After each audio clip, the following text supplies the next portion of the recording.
വേഗം വരുന്നവനായ യേശുക്രിസ്തുവിന്റെ നാമത്തിൽ ദൈനംദിന അപ്പം എന്ന അനുദിന വചനചിന്തയിലേക്ക് ഏവർക്കും സ്വാഗതം.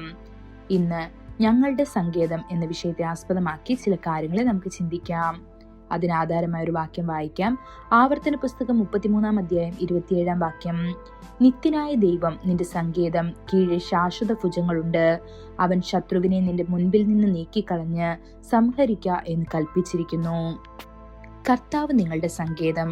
ഈ സങ്കേതം ഒരു സാധാരണ സങ്കേതമല്ല, അത് ഏറ്റവും മഹത്വമുള്ള ഒരു സങ്കേതമാണ്.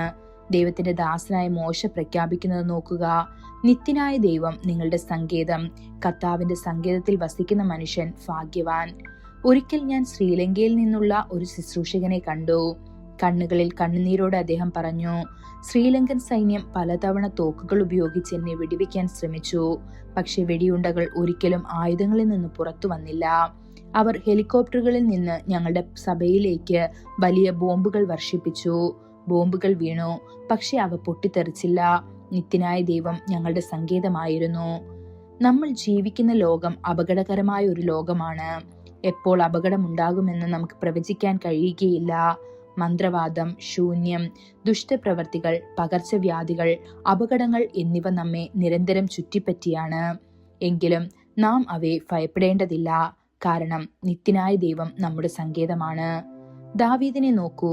അവന് എത്ര ശത്രുക്കൾ ഉണ്ടായിരുന്നു.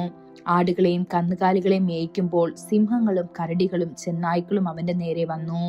എന്നാൽ ദാവീദ് യഹോവയുടെ സങ്കേതത്തിൽ താമസിച്ചിരുന്നതിനാൽ അതൊന്നും അവനെ ഉപദ്രവിക്കാൻ കഴിഞ്ഞില്ല. പകരം ദാവീദ് അവറ്റകളുടെ നേരെ പോയി അവയെ വെട്ടിവീഴ്ത്തി. സങ്കേതം എന്ന വാക്കിന്റെ അർത്ഥം സംരക്ഷണം എന്നാണ്. കർത്താവ് ദാവീദിന് ഒരു ഉന്നത സങ്കേതമായി മാറി. ശൗലിന്റെ കയ്യിൽ നിന്ന് മാത്രമല്ല, ഫെലിസ്ത്യർ, മിദ്യാനിയർ തുടങ്ങിയ ശത്രുക്കളിൽ നിന്നും അവനെ സംരക്ഷിച്ചു. തന്റെ സങ്കേതത്തിൽ അവനെ സുരക്ഷിതമായി സൂക്ഷിച്ചു. യേശുവിന്റെ സങ്കേതത്തിന്റെ മഹത്വം നിങ്ങൾ മനസ്സിലാക്കണോ? ഒരു കോഴിയുടെ ചിറകുകൾക്ക് കീഴിലുള്ള കുഞ്ഞുങ്ങളെ നോക്കൂ. അവയ്ക്ക് എത്രമാത്രം സമാധാനവും ആശ്വാസവും ഉണ്ട്. ചിറകുകൾക്ക് കീഴിലുള്ള കുഞ്ഞുങ്ങൾ അവയുടെ ചെറിയ തലകൾ ഉയർത്തി കളിയായി ചുറ്റും നോക്കുന്നു. കാക്കകളെയോ കഴുകന്മാരെയോ പരുന്തുകളെയോ കുറിച്ച് അവ വിഷമിക്കുന്നില്ല. എന്ത് അപകടം വന്നാലും അവരുടെ അമ്മ തങ്ങളെ സംരക്ഷിക്കുമെന്ന് അവയ്ക്കറിയാം. ദൈവമക്കളെ, അത്യുന്നതന്റെ മറവിൽ വസിക്കുന്നവൻ സർവശക്തന്റെ നിഴൽക്കീഴിൽ പാർക്കും. അവൻ യഹോവയെക്കുറിച്ച് എന്റെ സങ്കേതവും കോട്ടയും, ഞാൻ ആശ്രയിക്കുന്ന എന്റെ ദൈവവും എന്ന് പറയുന്നു. അവൻ നിന്നെ വേട്ടക്കാരന്റെ കെണിയിൽ നിന്നും നാശകരമായ മഹാമാരിയിൽ നിന്നും വിടുവിക്കും. തന്റെ തൂവലുകൾ കൊണ്ട് അവൻ നിന്നെ മറയ്ക്കും. ഇത് സങ്കീർത്തനം 91 അധ്യായം 1 മുതൽ 3 വരെയുള്ള വാക്യങ്ങളിൽ കാണപ്പെടുന്നു.